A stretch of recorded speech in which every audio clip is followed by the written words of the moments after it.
Assalamu alaikum and welcome back once again to Today in African History with Baba Shaka. I'm Baba Shaka and today is March 16, 2021.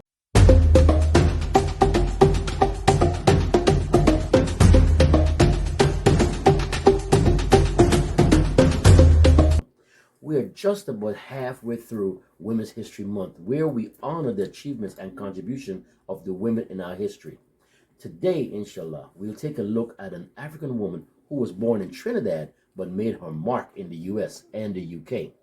A radical political activist who arrived in Britain following her expulsion from the McCarthy era US, Trinidadian born Claudia Jones is best remembered by history as the mother of Notting Hill Carnival.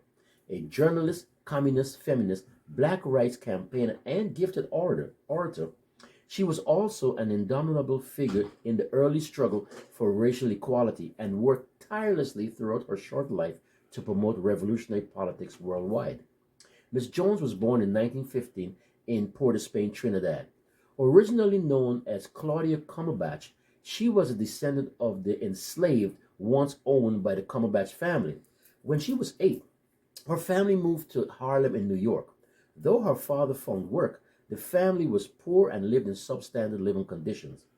5 years after their arrival, Miss Jones's mother died, and she herself would later contract tuberculosis. Though a gifted student, her illness would cut her schooling short. In any case, as an unnaturalized immigrant woman, opportunities were virtually non existent. After working in a laundry facility and in retail roles, Miss Jones joined a drama group and began writing for a Harlem journal. It was there that a future career in the radical media was born, with Miss Claudia Jones embarking on an alternative pathway to education and political activism. In 1931, 9 black teenagers, known as the Scottsboro Boys, were falsely accused of the rape of 2 white women in Alabama and sentenced to death after an unfair trial in front of an all-white jury. Their case was appealed with the help of the Communist Party USA, and in 1936, in the search for organizations that were supporting the boys and fighting systemic racism, Miss Jones joined the Young Communist League USA. A year later, she joined the editorial staff at the Communist Party's Daily Worker, rising to editor of the Weekly Review in 1938, where she wrote on behalf of the Scottsboro Boys' legal defense, and the editor of the Young Communist League USA's monthly journal during World War II. Miss Jones would later credit her radical political views as beginning with the death of her mother, who was just aged 37, having worked as a machine worker in harsh conditions in a garment factory.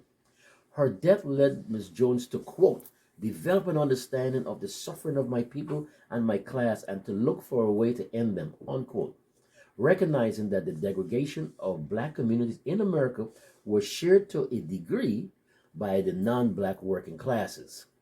Following the Second World War, Ms. Jones would become an executive secretary for the Women's National Commission and the secretary for the Women's Commission of the Communist Party USA. Ms. Jones had a talent for public speaking and community event organizing, which she utilized well in her political activism, touring the country to give speeches.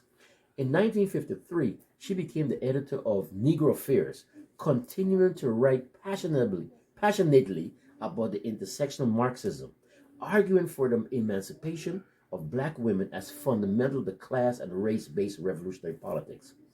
Ms. Jones's skill as an orator and great political aptitude, especially as a black woman, made her a threat to the U.S. status quo during the height of McCarthyism. She was arrested and imprisoned on Ellis Island, which is within sight of the Statue of Liberty, for un-American activities multiple times, greatly exasperating the health problems that had lingered since her tuberculosis. She suffered her first heart attack at just 36 while in prison. In 1955, Miss Jones was deported from the U.S. Originally intended to be sent back to Trinidad, the British colonial governor, Sir Hubert Elvin Rance, objected on the grounds that she may prove troublesome because at the time, Trinidadians were agitating for their independence under the leadership of Dr. Eric Williams. So she was offered a residency in the UK on humanitarian grounds. Undeterred, Miss Jones immediately threw herself into activism in the UK. Though British communists were not particularly welcoming to black women, Miss Jones got involved in the struggle of London's West Indian community. By 1958, she had founded the West Indian Gazette and the Afro-Asian Caribbean News, which she edited and ran just above a barbershop in Brixton. It was the UK's first weekly black newspaper and was crucial in her efforts to organize the black British population in campaigns for equal rights in employment, education, and housing, and access to the welfare state and services, raising black consciousness and arguing for an independent West Indies. Racial tensions had been growing throughout the 1950s following the influx of West Indian migrants who came to fill post-World War labor shortages. Notting Hill and Brixton in particular attracted concentrated numbers of immigrant communities as desperately impoverished, overcrowded areas filled with slum conditions and housing. Racism was easily stoked among white working classes by fascist groups. The situation escalated with the Notting Hill race riots and frequent attacks and even murders of black men by white. The very same year, Miss Jones founded her paper. It was then that Miss Jones had the idea of holding a carnival to celebrate Caribbean culture and to, quote, wash the taste of Notting Hill out of the mouth of the black community. In January of 1959, the first Caribbean Carnival was held inside St. Pancras Town Hall and televised by the BBC. Celebrating the spirit of Mardi Gras, for which her city of birth and many others were famous, the carnival featured calypso music, steel bands, and a final grand finale jump up. It was followed by several other indoor Caribbean cabarets organized by the West Indian Gazette. Though strictly speaking, this may not have been the first Notting Hill Carnival. Raoul Laslett is now considered to have organized the first event from which today's carnival grew in 1966. But it set a precedent for the celebration of Caribbean culture through public events and was inspired by the same anti-racism trajectory that would lead to the creation of the Notting Hill Carnival. Miss Jones died on Christmas Eve in 1964 at the age of 49, having suffered a heart attack brought about by heart disease and tuberculosis. Though her funeral became a large political occasion, her grave lay unmarked until 1984, when the Afro-Caribbean organization in King's Cross raised funds to buy a headstone. She is buried in Highgate Cemetery in the plot just left of Karl Marx. Right. A big shout out to all my people from Trinidad in particular and the Caribbean in general. And happy birthday wishes goes out to my Aunt Bunny, Miss Bernadette Adams, my Uncle Wally, Mr. Walter D. Melville, and two of my best friends from my hometown in Linden, Guyana, Mrs. Janet Allen and Mr. Colin McDonald.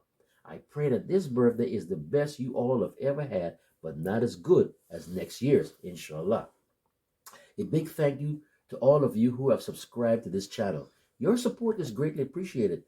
For those of you who have not yet subscribed, please feel free to hit that subscribe button. It is no cost to you, but it means a great deal to us as we work towards providing you with these daily lessons. Please like and comment, but most importantly, please share, especially with the young amongst us.